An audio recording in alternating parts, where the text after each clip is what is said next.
I think that Inside Out 2 might be the most relatable film of 2024. Welcome back to Bits and Scripts, where media literacy is alive and well. In this video, I'm going to be reviewing Inside Out 2. Now, right off the bat, I can say that Inside Out 2 was just as fun as Inside Out 1.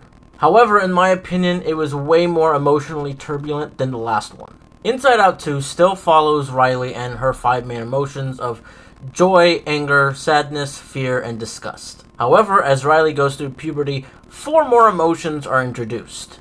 And these 4 new emotions are anxiety, embarrassment, envy, and ennui, which is a fancy way of saying boredom. Now, in Inside Out 1, Joy was the leader of the 5 emotions, it seemed like, and she was very much a control freak. Now, in Inside Out 2, anxiety is the leader of the 4 new emotions, and she seems to be just as much of a control freak as Joy. And that's because Riley and her friends are at a camp to try out for the high school hockey team, because they are at a point of transitioning from middle school to high school, and Riley does receive sad news that her 2 best friends are going to be going to a different high school than her.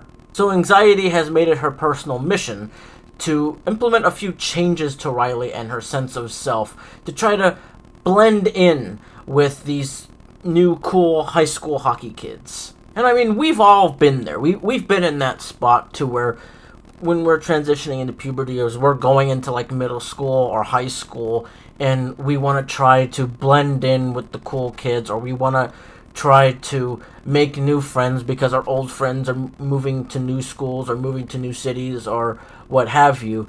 We try to implement changes in ourselves because of our anxieties and insecurities. Even though anxiety shows interest in wanting her team to work together with Joy and her team, their ideals end up clashing. And the fear of Riley not fitting in is what causes anxiety to want to take control and change things in and about Riley. And one of the ways she goes about this is sending away Joy and her team so they don't get in her way.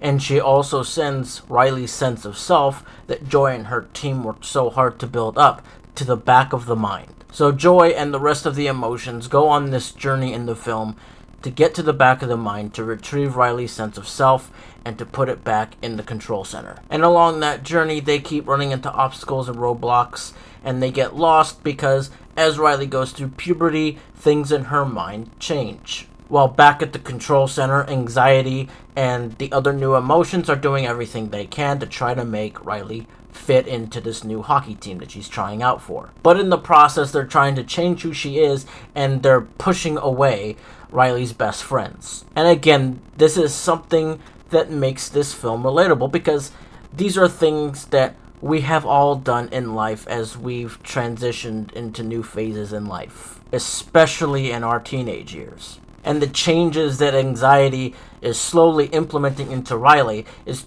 changing the environment in her mind, which makes Joy's journey harder. And during the whole thing, Joy is trying to remain optimistic, as she usually is, but at some point she does crack under the pressure and has a bit of a breakdown. She starts to doubt herself, but the other emotions try to lift her up, and they continue the journey. After they retrieve Riley's sense of self from the back of the mind, they try to go back to the control center via the recall tube.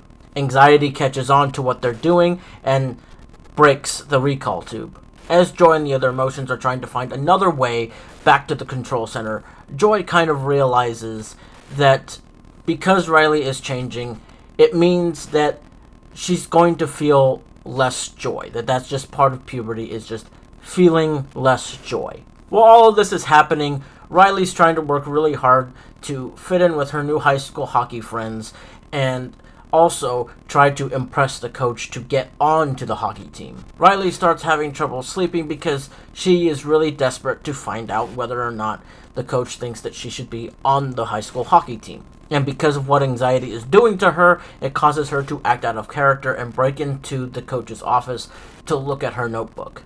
There she sees that the coach thinks that she's not ready, which sends anxiety into a panic and tries to literally rein in all these ideas to try and get her onto the hockey team. During the final tryout, she ends up accidentally hurting one of her friends, and the coach puts her in the penalty box. This is where anxiety goes into overdrive and ends up giving Riley an anxiety attack. Now, this is where I say that Inside Out 2 is so relatable, because as somebody who suffers with an anxiety disorder, I know what it's like to have anxiety driving your emotional control panel. And the way that Riley was getting inside the penalty box when she gets her anxiety attack is the same way I get when I get my anxiety attack. So I very deeply related to this film. Joy and her team of emotions finally make it back to the control center right when anxiety is causing an attack. They try to restore Riley's sense of self, but it's not working because of the attack that anxiety is giving Riley. Joy goes into the storm that anxiety is causing and eventually convinces anxiety to let go of Riley, telling her that none of them can determine who Riley is. After anxiety lets go of Riley, instead of restoring Riley's original sense of self, they let Riley develop her own sense of self. This includes all of her anxieties, insecurities, and all sorts of emotions that are coming together to form who Riley is. I think the film does a great job at showing that no matter what emotion we're feeling, no emotion can determine who we are in the long run. This film was definitely very fun and also very moving, and I thought it was just as good as Inside Out 1 was.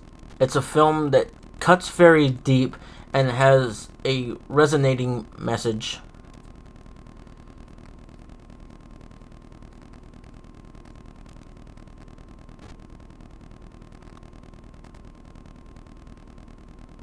It's a film that cuts deep and has a message that can resonate with everybody. However, I do have a couple problems with it though. The main problem I have with it is with Joy. In the first film, she had to learn how to be a team player with the other emotions.